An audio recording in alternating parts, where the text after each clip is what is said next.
Saya ingin tanya sama orang yang ngamuk-ngamuk kalau orang pengen mendirikan rumah ibadah itu.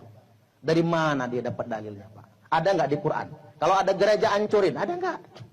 Kalau ada orang mendirikan rumah ibadah nggak usah diizinkan, ada nggak? Nggak ada kan? Salam sejahtera bagi kita semua, kembali dengan saya di channel ini. Terima kasih bagi teman-teman yang senantiasa mendukung dan mensupport perkembangan channel ini. Tuhan Yesus memberkati kita semua. Nah, pada kesempatan kali ini saya mengajak kita semua untuk melihat orang-orang yang kemarin yang mengancam orang-orang Kristen, dan sekarang mereka dipermalukan oleh ustadz-ustadz mereka sendiri. Dan ustadz-ustadz ini mereka sangat memiliki rasa toleransi yang tinggi dan nasionalis, khususnya terkait antara umat beragama. Oleh karenanya langsung saja kita cek videonya berikut ini. Konfirmasi dulu, nah, kami mau mengadakan ini gitu. Dan kalian harus konfirmasi juga dengan RT RW di sini kegiatan itu, karena memang ini beda. Mari kan kalau masalah ibadah ini seperti ibadah ini kan bisa konfirmasi, kan panggil punya yang kontrakan, dek begini tolong hentikan. Tapi kalau yakin sendiri seperti ini, suka aku rumahku. Ya memang betul juga suka. Saya cuma pecahkan kaca rumah saya loh. Bisa kan? Kenapa tadi mau pecah kaca? Jangan itu borok nanti. Borok nanti banyak. Jangan kau letak. Saya mau ibadah, enggak. Borok kau nanti. Borok nanti. Apa emang? Siapa yang nggak boleh saya pegang? Siapa yang nggak boleh? Borok kalian semua sini. Sabar. Ini. Kita kerahkan masa nanti semua panuran kau. Panggil masa panuran ini mampus kalian semua. Kau. Yang buat gawat, tenang-tenang tidur kita di sini, sampai di sini kita nahan-nahan. Makanya tadi Bapak itu menyuruh kita di atas itu supaya mereka disuruh pulang ini. Di hari ini tanggal 20 Agustus kita akan direlokasi di P3UD. Sampai kapan jemaat Tamora ini akan dibawa ke mana lagi gitu kok? Iya. Kita nggak mau kok, kita hanya mau beribadah di sini. Kita cuma mau berdoa kepada Tuhan kita kok. Iya. Kita nggak minta apa-apa. Kita warga negara Indonesia punya hak yang sama. Tapi kami mohon untuk sekali ini kita ikuti dulu, kasih kesempatan sama pemerintah.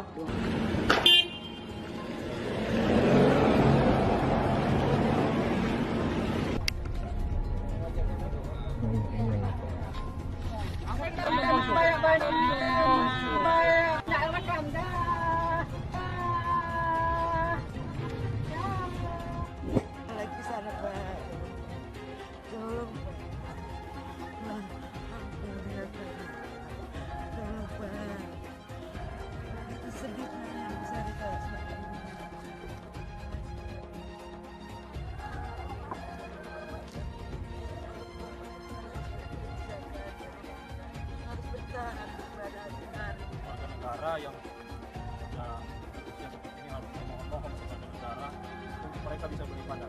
Pemerintah pusat harus lihat ini. Kenapa hati kita tidak terketuk ketika melihat situasi seperti ini terjadi? Ini adalah pelanggaran terhadap hak asasi manusia. Tuhan, kasihani kami, Tuhan. Kok pada teganya mempersulit orang minoritas seperti ini? Apakah itu yang membuat kita melihat bahwa iman kalian adalah iman kecil dan cetek? Kalian ibadah tuh sering loh, lebih dari satu kali. Saya juga ibadah lebih dari satu kali dalam sehari, ya kan? Mereka seminggu sekali saja kok dipersulit, kok dibikin rempong. Kayak zaman penjajahan saja kalian. Makanya harapan saya sebagai orang muslim, hanya sedikit menghimbau kepada saudara-saudaraku yang sesama, seiman dengan saya yang beragama muslim. Dengan ibadahmu, atau ibadah ritual maksud saya, dengan sholatmu, Allah belum tentu bahagia. Allah belum tentu senang. Karena ibadahmu itu hanya untuk kepentingan dirimu terhadap Allah. Tetapi Allah lebih senang jika engkau bermanfaat untuk orang lain. Membuat hati senang orang lain, berbaik-baik sama orang lain. Keyakinan saya yang sangat sederhana hanya seperti itu. Salam. Bubarin gereja, bubarin orang ibadah. Alasannya selalu pasti gak ada izinnya. Ya kalau gak ada izinnya dibantu dong. dibantu, dikasih izin. Dan lagian kan sekali lagi ya, maksudnya misalnya pemerintah ada aturan harus izin gini-gini, rumah tidak boleh dibuat tempat ibadah. Kalau saya sih selama dia, kecuali dia nutup jalan. Kalau ngomong nutup jalan juga lebih sering teman-teman saya daripada teman-teman ini. Kenapa jemaahnya Bang Jerry tidak pernah nutup jalan? Karena mampu sewa gedung. Nah, ini saya ada banyak pertanyaan juga nih, Bang Jerry. Beb, kalau kita nih yang menumpang sholat di gereja tidak apa-apa, ya kan? Malah orang mungkin wah toleransi, tidak akan ada masalah. Tapi apabila Bang Jerry yang beribadah numpang di masjid kita, jangan kan di masjid. Bang Jerry dan teman-teman beribadah di rumahnya saja, di ruko, di rumah dibubarin. Jadi tolong kepada teman-teman umat Islam, sebenarnya tidak apa-apa menumpang di gereja. Tapi kan masjid, musola, semuanya ada. Di pom bensin, rest area, semuanya ada. Sedangkan gereja di tempat orang Kristennya sendiri tidak ada. Apalagi di rest area. Apabila sebuah rest area ada gerejanya, sudah pasti rest area murtad. Tidak ada yang mau berhenti di rest area itu. Sebenarnya yang ada itu adalah Kristen area. Apa sih sikap muslim sesungguhnya kalau ada orang yang mau bikin gereja? Begini Bapak Ibu, satu, di dalam Islam tidak ada satupun ajaran yang membolehkan kita melarang umat beragama lain mendirikan rumah ibadah. Nggak ada satupun. Saya ingin tanya sama orang yang ngamuk-ngamuk kalau orang pengen mendirikan rumah ibadah itu. Dari mana dia dapat dalilnya, Pak? Ada nggak di Quran? Kalau ada gereja hancurin, ada nggak? Kalau ada orang mendirikan rumah ibadah nggak usah diizinkan, ada nggak? Nggak ada kan? Kemudian kita nyontoh Nabi, Bapak Ibu. Nabi dikunjungi 60 umat Kristen Bani Najjar. Itu yang berkunjung pendeta-pendeta, jemaatnya. Begitu sampai di Madinah, minta izin kebaktian di Masjid Nabawi. Ada yang pernah umroh nggak? Ada kan? Tahu nama Masjid Nabawi kan? Itu masjid yang sangat mulia, Bang. Oleh Nabi diperbolehkan kebaktian di Masjid Nabawi. Bayangkan Nabi memperbolehkan umat Kristen kebaktian di Masjid Nabawi. Coba Bapak Ibu, tempat yang sangat mulia. Nabi nggak melarang, sahabat yang lain pengen melarang. Da'uhum, kata Nabi. Jangan larang, mereka biarkan saja. Mereka sedang beribadah. Nah sekarang mereka ingin beribadah di rumah ibadah mereka sendiri. Kita melarangnya alasannya apa? Karena belum ada izin. Mengapa belum ada izin? Karena memang nggak diizinkan. Saya belak-belakan aja nih Pak. Masih banyak oknum pejabat yang menghalang-halangi pendirian rumah ibadah. Saya kalau bisa marahin pejabat itu tak marah, bener aja. Sayangnya saya ini bukan pejabat yang lebih tinggi kan begitu. Kok ada ya? Dan saya menyayangkan Bapak Ibu ketika mohon maaf ini, pemerintah daerah tidak bisa menyelesaikan masalah. Tidak usah sok ngaku dekat dengan Tuhan. Kalau orang ibadah di ruko aja masih dibubarin. Aduh Pak Ustadz, yang ringan dulu, sabar. Ini kan ringan. Ya udah ulang. Tidak usah sok ngaku dekat dengan Tuhan. Kalau mempersulit izin tempat ibadah orang lain. Aduh, enggak guys, maksud Pak Ustadz ini semuanya di enggak kok. Orang di Indonesia ada buktinya. Masyarakat Indonesia toleransinya sangat tinggi. Tidak ada masalah, menjunjung tinggi toleransi. Kita beralih dulu Bang ke Abu Janda Bang. Saya izin ya, saya udah siapin data nih biar nggak ngalor ngidul nih Bang. Penolakan ibadah GKPS di Purwakarta 2 April 2023, penutupan patung Bunda Maria atas desakan Ormas 3 Maret 2023, penolakan ibadah di Tarakan Kalimantan 28 Februari 2023, pembubaran ibadah GKKD Lampung 19 Februari 2023, pembubaran ibadah Natal di Cilebut Bogor 25 Desember 2022, penolakan gereja di Cilegon Banten 7 September 2022, pembubaran ibadah Natal di Tulang Bawang Lampung 25 Desember 2021, penolakan gereja di Kelapa II Bekasi 1 Desember 2021, pembubaran ibadah HKBP Cikarang 17 Desember 2020, pembubaran ibadah keluarga di rumah di Cikarang 19 April 2020. Saya bisa paparkan data setiap tahun. Minimal ada 2-3 penolakan rumah ibadah dan pembubaran ibadah yang viral. Itu yang viral. Ya. Yang nggak viral bisa 10 kasus, Mas. Jangan pakai alasan izin. Maaf nih, Saya ada datanya, ratusan musola langgar masjid di Depok nggak ada IMB-nya. Puluhan ribu musola langgar masjid di Jawa Barat dibangun tanpa IMB. Itu di Jawa Barat bang. Gimana di seluruh Indonesia? Mungkin ratusan ribu, jutaan masjid di Indonesia tidak punya IMB. Ini data tahun 2019.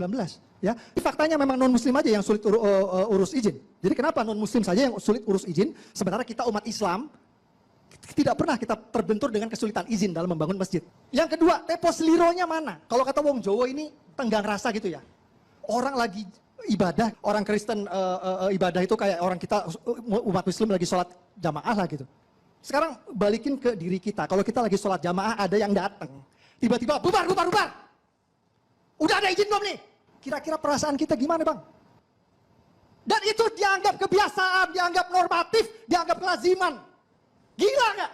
Di negara ini. Maaf nih, kemarin ribut-ribut Israel. Menurut saya, bangsa kita tuh belum pantas. Protes-protes Israel penjajah. Protes apa? Di protes Israel penjajah, kita di negeri sendiri masih jadi penjajah ke umat minoritas, Bang. Bang, saya mau tanya, Bang. Nggak pantas. Nah teman-teman, bagaimana pendapat teman-teman setelah melihat dan menonton video tadi?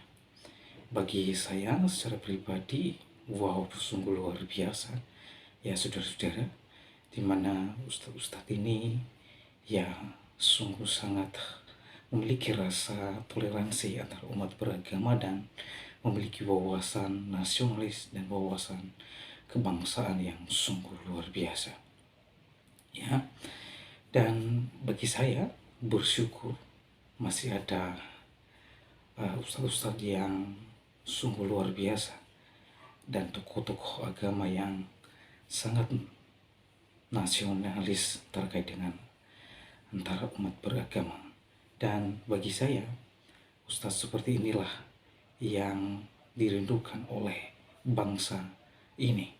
Dan kita merindukan juga ustadz-ustadz yang sangat memiliki wawasan kebangsaan ini. Ya. Nah teman-teman, kalau saudara perhatikan tadi di dalam video tersebut, ada ustadz-ustadz yang berikan komentar, ya, ia berkata kerap kali rumah ibadah orang Kristiani dibubarkan dengan dalil tidak ada izin. Ya kalau nggak ada izin, dibantu dong dan diberikan izin supaya ada izinnya, ungkapnya. Nah bagi saya konsep seperti ini adalah merupakan konsep yang baik yang dibudidayakan di bangsa ini. Kalau konsep seperti ini kita budidayakan, ya, oleh setiap kita, oleh setiap antar umat beragama yang beragama, bangsa ini sangatlah damai, bangsa ini sangatlah sungguh-sungguh luar biasa.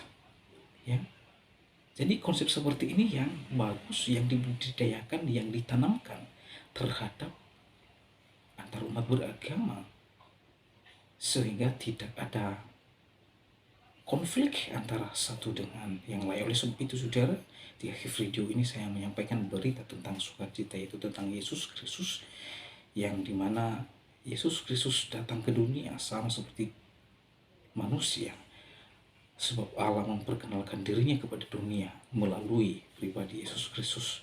Karena manusia yang sudah berdosa ini tidak mungkin ia menyelamatkan dirinya di dalam keberdosaannya. Oleh sebab itu Allah yang turun dari surga mengambil rupa manusia, memperkenalkan dirinya kepada manusia supaya manusia ini mengenal Allah yang benar, dan manusia yang berdosa ini kembali kepada Allah. Jadi oleh sebab itu sebabnya di dalam Injil Yohanes pasal 14 ayat 6 di sana dikatakan, akulah jalan kebenaran dan hidup. Tidak ada seorang pun yang sampai kepada Bapa kalau tidak melalui aku. Silakan turunkan literatur apapun. Siapa yang berani mengatakan ini? Tidak ada. Para nabi tidak pernah berani mengatakan ini. Para rasul tidak pernah mengatakan dan berani mengatakan ini. Tetapi hanya satu-satunya, yaitu Yesus Kristus yang mengatakan hal ini. Mengapa? Sebab dia adalah Tuhan sendiri yang turun dari surga menjadi atau berinkarnasi menjadi manusia, supaya Allah yang benar dikenal oleh manusia yang berdosa ini. Oleh sebab itu, saya mengajak kita semua terima Tuhan Yesus dalam hidup saudara dan saya, supaya saudara dan saya dapat diselamatkan oleh anugerah dan kasih-Nya di dalam dan melalui Yesus Kristus. Demikianlah video saya kali ini. Sampai jumpa di video saya selanjutnya. Tuhan Yesus memberkati kita semua. Shalom.